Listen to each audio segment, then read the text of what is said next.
Hi,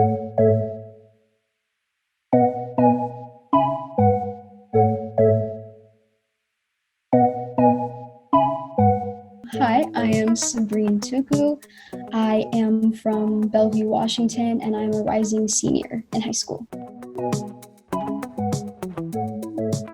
I'm hanging out with friends and family, and then, I don't know, I guess just vibing. I consider myself an activist, but more of a community organizer. A lot of the things I do is organizing, right? It's figuring out, when are we going to have this event? Who are we going to have be there? What are the logistics of it, right? Do we need cops there? Do we need adult advisors there? What are the logistics and planning event and the outreach and all of that? I think, yes, in general, any young organizer faces challenges because in the history of every movement, young people have been driving it. We're usually told that we're not mature enough. We haven't lived enough life to, one, have an opinion about it, and two, do anything about it. So yeah, it's difficult because a lot of the time people just don't take you seriously. They just make the assumption that you're a kid who's complaining, not someone with a powerful voice and a message that you want to convey. But at the end of the day, that usually just makes you stronger because you want to prove them wrong. Yes, I think it's important because regardless of any time point in history, young people are going to eventually take over. We're eventually going to be the policymakers. So it's important for us to both understand what that means and where we fit in it. And that in doing so at a young age, you really begin to understand it even more, right? Like I'm so comfortable with Google Suite at this point that I can run an entire company or just be a Google Suite administrator. But more than anything, I think it's just important to get our voices heard. Because take Gen Z, for example, we see what's going on and let's not be naive. We have our issues like every generation does, but we want our voices to be heard, and so we're making it heard. But the other thing is that it can't just be young people, because there is a part of maturity that we don't have yet. We haven't lived in the workforce the same way older people have. So it's important for us to actually understand that and have that relationship with one another. We're always told, make sure you have a mentor. Your mentor is going to help you out a lot. You need to have the support system of people who are older than you because they have lived more than you. As long as they're not taking away your shine or trying to keep you from speaking your truth, then it's important to have them in your corner as well. Every generation has been through something like this. There's always a generational gap because there's different things that were going on. Right? Like when I'm talking to my parents, of course, they're going to see technology in a different way than I do because I was born into the technology world. For them, it's something new. And the same thing goes for the systems that we have at play. I want radical change because I've seen what they've done to people my age and older and what they're going to continue to do. But for people who are older, it's like, well, it's been working so far. Why not just leave it the way it is? Which isn't right. We definitely need to work toward changing it. But it's also a place of understanding from both sides. It's not like all these people are inherently against you as an individual. There are some for sure, depending on what values they hold. But when you're looking for mentors or people to work with or those who just aren't as encouraging, you need to ask yourself the question, why? Why aren't they for this? Why aren't they encouraging you? And then from there, hold the conversation. If it gets to a point where it's no longer friendly and neither side is really listening to each other, then it's a completely different story. But I think for the most part, you have to understand where someone is coming from, and it takes time. It's an uncomfortable process, like growth is in general, but it's definitely something that we have to work toward. Because if you don't have those relationships, spaces become really toxic and nothing gets done. I started organizing in 7th grade. It was my first year wearing the hijab, and I wanted to prove to people that, one, you can be Black and Muslim, and two, we aren't the stereotypes that you've been fed your entire life. And I wanted to prove to people that I am not what you think I am, right? I have depth. I am a multi-dimensional character. I am not a person you can just check boxes off and assume that you automatically know. I'm a human. And there are a lot of us around the world, being Muslim, being Black, being a person of color. We're not what you think we always are because of what you've been fed to believe we are. And so I started organizing.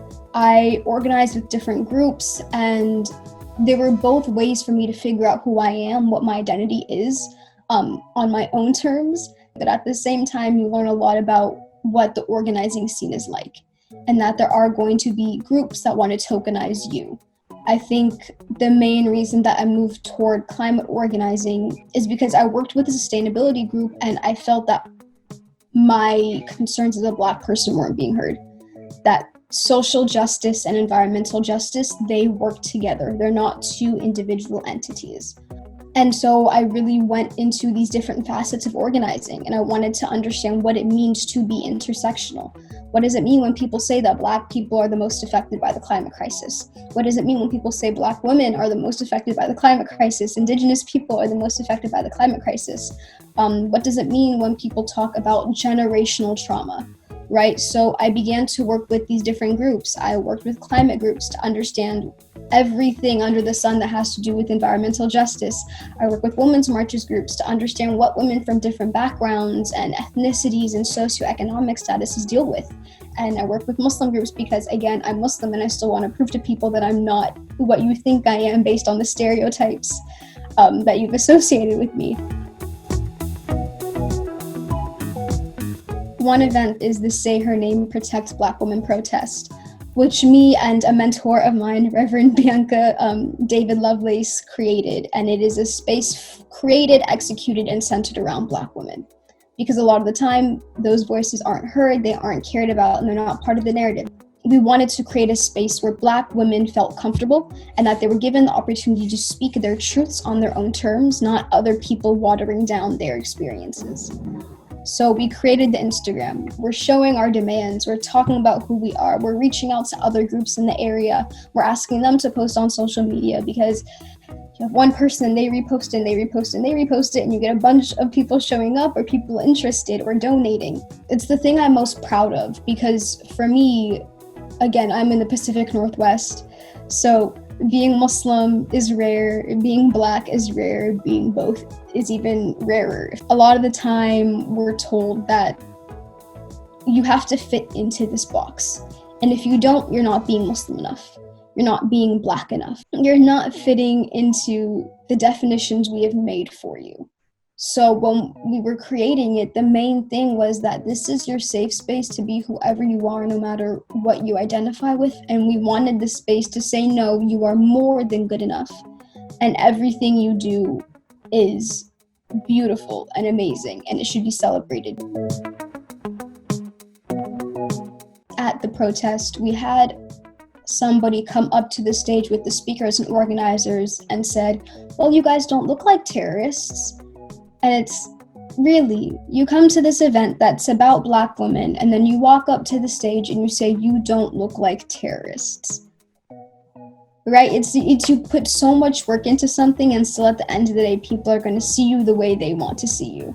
And I think the main thing that comes from that is also figuring out when you can't force someone or try and teach them enough, right? And it's at some point, when am I going to start thinking about myself and taking care of my mental health before prioritizing what you think of me and what you think of the people that look like me that I share trauma with. One thing as a whole is that we're now moving towards creating an org. So it's a local org that's for Black women of every age, intergenerational, of every religious background, of everything, for Black women and Black girls to have that space to heal. And I'm really looking forward to it because we don't have a space like that, especially in Washington State. That just doesn't exist. We don't have those spaces. And creating it, especially after the feedback we've gotten from the protest, is amazing because it's people want that space, right? Like they want to meet with these other Black women and girls, and we want to have those mentorships and those relationships and those understandings that come from being together. And then just on an individual scale, like I said before, prioritizing your health and who you are, because it's really important. And a lot of the time it's really easy to just get wrapped up in what's going on with everyone else. The main thing it affected for me was we were supposed to have Earth Day protests. So every state was going to have an Earth Day strike, and we were going to have them be collective, and it was going to be like the climate strikes from last year. And then that didn't happen because Miss Rona came around.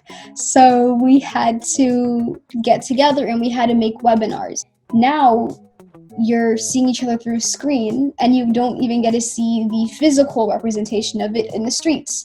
It's seeing how many people hop onto a Zoom call or onto a live stream. So it's very different. And I think another thing is just, especially with local organizing, you get to meet a lot of new people in person. And you get to see where they're coming from and what their struggles are, what your struggles are, how they're different, how they're the same, how you guys come together. And when everything's virtual, you don't get that same relationship. I would highly recommend working with BIPOC orgs, so Black and Indigenous people of color orgs, because one, they're not going to try and take advantage of you in any way because there's a collective understanding there. You get to meet other people like you, or other people who aren't like you but want to help the community in some shape or form. Again, I'd also highly recommend community organizing, keeping it local.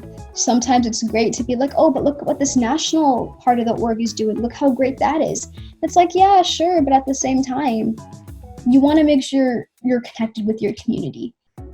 And then making sure that you find those spaces that you care about.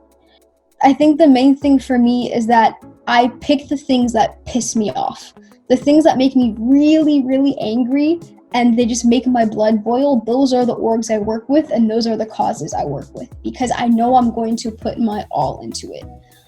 And also, don't be discouraged if you don't feel like anything is happening right away. Things take time. That's the beauty of it.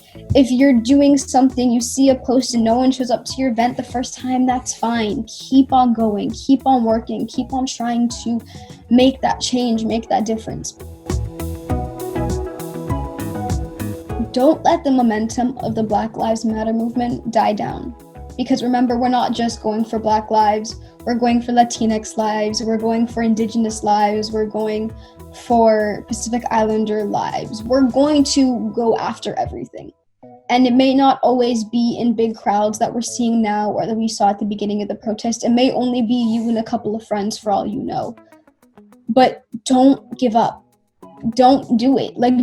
Do not do it. Keep on fighting and keep on reading. I think it's really important to read political theory, important to fact check the sources that you're getting because you want to make sure that what you're fighting for is something you truly believe in on an individual level. And also, if you want to, go follow Say Her Name, Protect Black Women on Instagram. Follow Black organizers, follow Black Muslim organizers. If you are Black or Muslim or someone that just wants to organize in anything, let me know. You can find me Sabreen Tuku on Instagram, just hit me up. And we can do anything from just talk about what you want to do to really figuring out a space for you to thrive and what you really care about. But yeah, I think that's it.